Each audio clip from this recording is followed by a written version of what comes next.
Hi there. Before we jump back in, I just want to say a massive thank you for everyone that has supported the launch of this podcast. I'm super, super, super grateful, and you guys have given me a lot of motivation to continue. So thank you. Welcome to another episode of Unbound, the podcast about breaking what breaks us and remembering what binds us. My name is Kiki Lindenau, and before we begin, I invite you to soften your mind and open your heart. To listen, not to reply, but to connect. And to remember that staying human is a radical act. Today, I want to speak a little bit about my journey that started this podcast, both institutional and personal. So I shared a little bit of my background in the first episode of how I did a bachelor in international relations and then a master in peace studies. And I want to speak a little bit about a period during that bachelor that really cracked something open for me.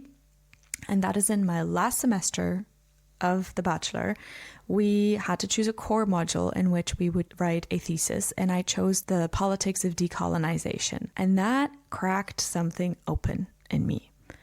I would describe the academic discipline of international relations as sort of learning how to put on different glasses and seeing the world through those glasses. So you put on the glasses of realism and neoliberalism and constructivism and all of these big words and theories that I won't go too much into. But the glasses that I put on during that class were the glasses of decolonization. And so basically what that did to me is that once I put those on, I couldn't take them back off. And so it hit me that a lot of what I had learned throughout my life was rooted in colonial structures and systems and a worldview that was left over from the colonial times. And I really started questioning a lot of things, because once you realize how much the system is deeply unequal and how much it favors certain people, certain countries, certain bodies, certain ways of life, you can't unsee it. At least I couldn't. And so I started asking myself, if so much of what I've been taught about the world isn't true or only partially true, then what else have I accepted without questioning? And so from that moment on, I started digging deeper, and I want to be very honest, I'm still very much at the beginning of that process because I haven't prioritized it as much as I would have liked to. I had hoped that my master's would teach me a little bit more about this, but it didn't. So that's what this podcast is for. I want to make sure that I unlearn and learn more and take you along with it. Because I know that it's, we hear all of these things being thrown around, like capitalism is the source of all evil and fuck the patriarchy and blah, blah, blah. And it's like, I agree, but why exactly? Like, let's go into the deep nitty gritty of why exactly. And I figured, let me start a project where I actually get to explore all of that and take you along with it. Because we look at the world, we just had the release of the Epstein files. What the fuck is going on? And if we want to change that, we need to understand how it works. And I think in order for us to be able to change that, we need as many people we can get on board as possible. And so I really want to make sure that this podcast isn't about shaming anyone for not knowing how these things work, because it's really, really complex. But I'd rather love interested and curious people to come along and learn alongside me and make sure that we progressively understand more and more what is going wrong, and at the same time look for alternatives that we can implement. So back to my journey of unlearning, I soon after that class realized that that journey wasn't just intellectual, as in the academic stuff that I was learning, but it was really personal as well. So my dream had not always, but for a long time been to work at the United Nations. We were taught they were the institution for peace. They were the ones where change happened, where you go if you want to make a difference. And so I wanted to go there. But then the more I looked into it, the more I realized, actually, no, that's not what I want. Not because the idea of the UN is bad, not because they're terrible people, but because these institutions that even if they speak the language of peace and change, they're still built on the same structures and the same system that I actually want to dismantle. And so you can't fight the system with the system. So for example, if you look at the United Nations Security Council, and I don't want to go too much into the political, but that's basically the main decision-making body that can order an intervention on a resolution that is being made in the United Nations. the countries that hold the real decision-making power that sit in the Security Council are the same powers of the global system. So it's basically just a replication. It's a mirror. And again, I don't say this because I want to attack anyone. I just say this because I realized that this United Nations system isn't designed to transform itself. And then another part of you can't fight the system from within the system is how I relate to it. So I was always taught, and this makes sense because I grew up in the West, you have to be productive. You have to go and get a job. You have to get up early, 5 a.m. club, and you have to work and you have to always get better. There's always more out there. It's never enough. And once I understood that that was capitalism, colonialism, all of these structures that are also the structures upholding our world order installed in my body, I was like, whoa, that makes sense. That explains why every 3 months I'm like close to a burnout and then I need to completely take myself out of the world to function again. And so then I really started to understand that this entire idea of productivity and having to climb a certain ladder and having to do all of these things is not neutral. It's installed in me. And so I started questioning, what other values are installed in me? And I found a lot. And I mean, as I said, I'm still at the very beginning. But for example, as women, we're taught to compete with one another, right? We're taught to comment on another woman's body. Oh, she's too fat. She's too skinny. Why did she do that? She's prettier than me. And so I can't be pretty. And so now I need to kind of police myself and feel bad about myself. That's the patriarchy showing up right there. Because when we police each other, they don't have to do that.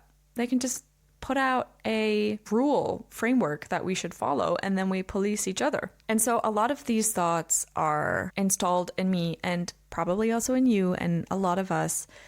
They are designed by the same structures that have led to a system in which men like Epstein and Trump are where they are and can get away with what they did. And so in order for us to change that system, we need to first understand the system, both within our bodies and our individual and the collective and the international stage. I want to go back to my journey a little bit. So while I was taking that class of decolonization, I was working at the same time as it was called movement building coordinator. What it really was event manager for conferences. So I organized conferences around the world for anti-trafficking people.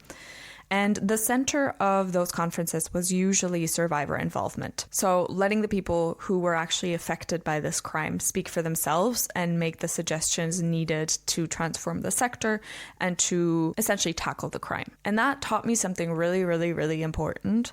Change does not come from the top.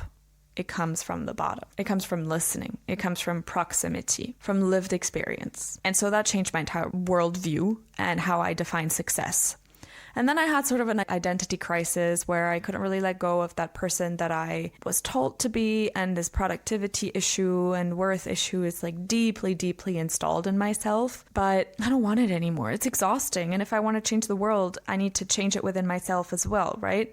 There's a saying, there is no way to peace. Peace is the way. So I need to be able to make peace with myself first if I want to install peace in the world. And so that's where Unbound was born a year ago to the day of the launch, which is crazy because I didn't plan that. I have a 5-year diary where every night I write down what I did and how I felt that day. And so I can kind of look back, and this is my 3rd year doing it now. And so I saw on the day that I was writing it that a year ago I had the idea of doing this podcast. And I was like, wow, that's actually crazy that it took me a year from idea to execution. But there's a reason for that because, again, I had to go through so much deconstruction of myself to be able to stand here now and do this.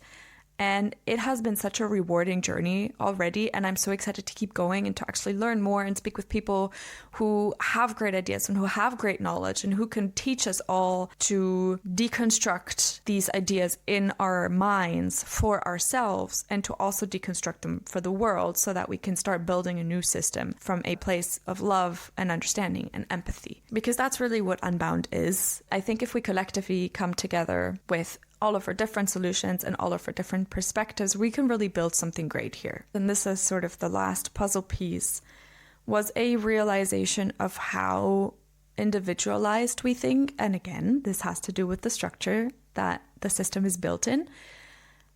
When in reality, we are all connected. Like we only exist because of each other in relation to one another. And I've spoken about this a little bit on my Instagram, this whole idea of collective liberation. We are not free until everyone is free. This started becoming clear to me when I was in Sri Lanka 3 years ago and got a little bit more in touch with the spiritual side. I used to not believe in God. I didn't necessarily grow up in a specific religion, but obviously Christianity was all around us. And in Germany, if you're a Protestant or grow up with a Protestant Christian background, you go to this confirmation class around the age of 14, I think. And then you have to go through this teaching and class. And then I don't actually know if you take a test in the end. I don't think so. I think in the end, you just kind of say, yes, I swear I believe in God. And like, I want to be part of the church now.